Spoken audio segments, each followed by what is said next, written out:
Ito lang yung video na kailangan mong makita kung naghahanap ka ng 6 na performance focus o gaming phones mula 10K hanggang 18K. Kasi andito na yung pros and cons ng bawat device para hindi ka na mahirapang mag-decide kung alin talaga yung sulit para sa gaming, daily use o pangmatagalan na performance phone.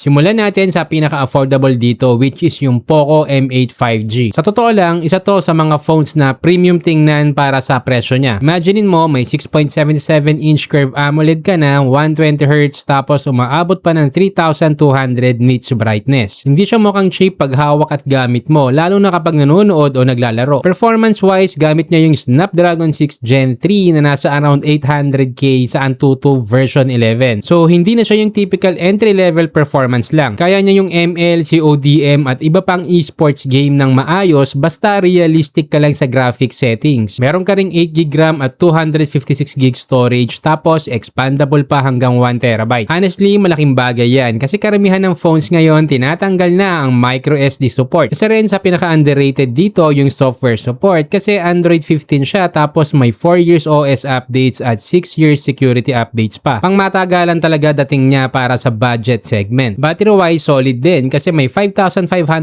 mAh ka na with 45 watts charging at may 18 watts reverse charging pa. Pero syempre hindi rin perfect. Kapag heavy gamer ka na gusto ng ultra graphics lagi, doon mo mararamdaman limitations niya. Camera wise okay yung 50 megapixel main at kaya mag-record ng 4K video pero kailangan steady ang kamay mo o may tripod ka para mas stable yung footage. So kung casual gamer ka at gusto mo ng sulit na daily phone, magandang starting point to. Next naman yung Infinix GT30 5G. Dito medyo seryoso na yung usapan pagdating sa gaming. Kasi unang tingin mo pa lang, alam mong gamer talaga target nito. Meron siyang 6.78-inch 1.5K AMOLED na may 144Hz tapos 4500 nits brightness pa. Kaya asahan mong smooth gamitin to lalo na sa scrolling. Performance-wise, naka-Dimensity 7400 na may around 960K Antutu score. Again, lahat ng binabanggit natin ay naka-version 11 na. Medyo lamang siya ng konti compared sa Poco M8 5G pagdating sa raw performance. Pero sa actual gaming, hindi naman ganun kalaki yung difference na mararamdaman mo lalo na sa mga usual esports game. Maganda rin dito may Gorilla Glass 7 eye protection at IP64 rating kaya mas kampante ka gamitin daily. Camera wise, decent lang siya. May 64 megapixel tapos kaya rin mag 4K recording. Pero honestly, hindi camera yung dahilan bakit bibilin to. Ang selling point talaga is yung gaming experience at smooth display. Ang downside lang, tulad ng ibang Infinix phones, minsan may software bugs or optimization issues depende sa updates. Pero kung gamer ka na mas priority ang performance kaysa camera quality, sobrang sulit nito sa presyo. Ngayon kung gusto mo naman ng mas balanced na phone na hindi sobrang gamer aesthetic pero malakas pa rin, nandito yung Poco M8 Pro 5G. Sa totoo lang, isa to sa pinaka-safe na choice sa lineup. Meron siyang malaking 6.83-inch 1.5K AMOLED with HDR10 Plus at Dolby Vision support. Tapos Gorilla Glass Victus pa protection niya kaya premium talaga dating. Performance-wise, gamit niya yung Snapdragon 7S Gen 4 na nasa around 1 million score. So dito mo na makikita yung malaking jump sa gaming at daily performance. Hindi man siya yung pinaka-gaming focus pero sobrang balance niya para sa mga users na gusto ng pang-gaming at everyday use. Kaya nito halos lahat ng usual esports games sa mataas na settings without struggling tapos smooth din sa multitasking at content consumption. Isa rin sa pinakamalakas niyang feature yung battery. Imagine mo 6,500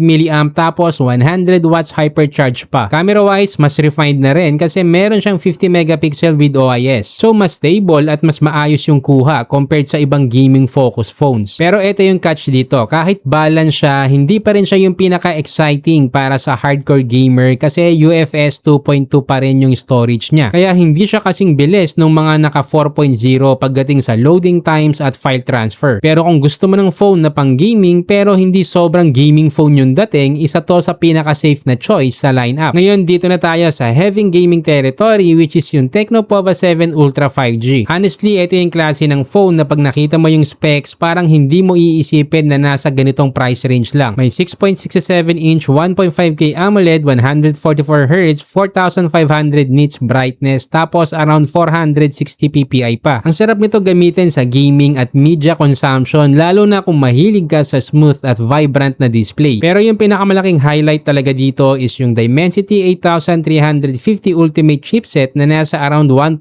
million. Dito mo masasabi na pang heavy gaming na talaga siya. Kaya nito yung mataas na graphic settings sa karamihan ng games ngayon nang hindi agad hirap kahit matagal yung gaming session. Dagdag mo pa yung 12GB LPDDR5X RAM at UFS 4.0 storage. Kaya asahan mo na mas mabilis mag-open ng games at apps. Battery wise, panalo rin kasi may 6,000 mAh ka na with 70 watts fast charging, 30 watts wireless charging at bypass charging pa. Meron ding stereo speakers with Dolby Atmos at high-res audio. Pero syempre may kapalit din yan. Yung design niya very gamer style talaga kaya depende kung trip mo yung flashy look. Tapos kahit malakas performance niya, hindi pa rin ganun ka-refine minsan yung software experience compared sa Poco devices. Medyo malaking phone din siya kaya hindi siya yung pinaka-komportable gamitin sa isang kamay. Pero kung gusto mo ng mas refined na gaming experience, dito papasok yung Infinix GT30 Pro. Sa totoo lang, ito yung isa sa pinaka-exciting na gaming phones dito sa lineup lalo na para sa mga competitive gamers. Same lang din, Dimensity 8350 Ultimate chipset din gamit niya na nasa around 1.5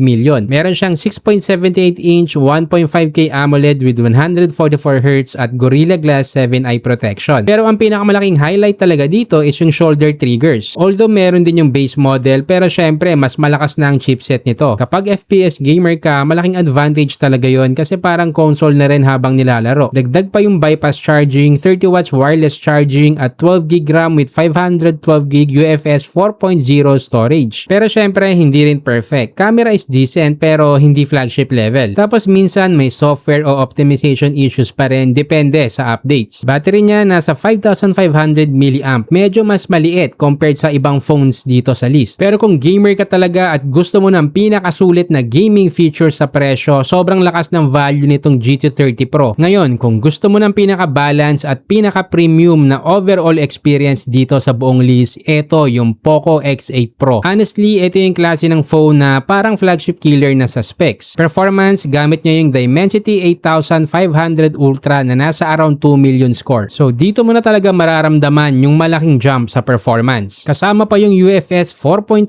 storage, display-wise premium din kasi AMOLED panel na may HDR10+, Dolby Vision, 120Hz, 3500 nits brightness. Dagdag pa natin yung Gorilla Glass 7 eye protection niya. Pero ang pinaka-premium talaga dito is yung build quality. Kasi metal frame tapos IP68 water resistance pa. So hindi lang siya gaming phone tingnan. Premium daily driver din talaga. Pwede pang office. Battery wise, grabe rin kasi may 6,500 mAh ka na with 100 watts fast charging at 27 watts reverse charging. Camera, ito rin yung pinaka-balance sa lineup kasi meron siyang Sony IMX882 sensor with OIS. Kaya asahan mong mas stable at mas quality talaga ang photo at video mo dito. Ang downside lang, syempre, siya rin yung pinakamahal dito. Tapos kung gamer ka na gusto ng shoulder triggers, baka mas trip mo pa rin yung GT30 Pro. Pero overall, kung gusto mo ng pinaka-balance na gaming at premium daily experience, ito yung isa sa pinakamahirap talunin ngayon. So ngayon, mas madali mo na makikita kung alin talaga yung bagay sa'yo depende sa budget at gaming style mo. Kung nalilito ka pa rin kung alin talaga yung sulit para sa'yo, comment mo lang yung budget mo at yung mga games na nilalaro mo para matulungan ka naming mamili. At syempre, huwag kalimutang i-like, i-share at mag-subscribe para sa mas marami pang gaming phone buying guides dito sa channel.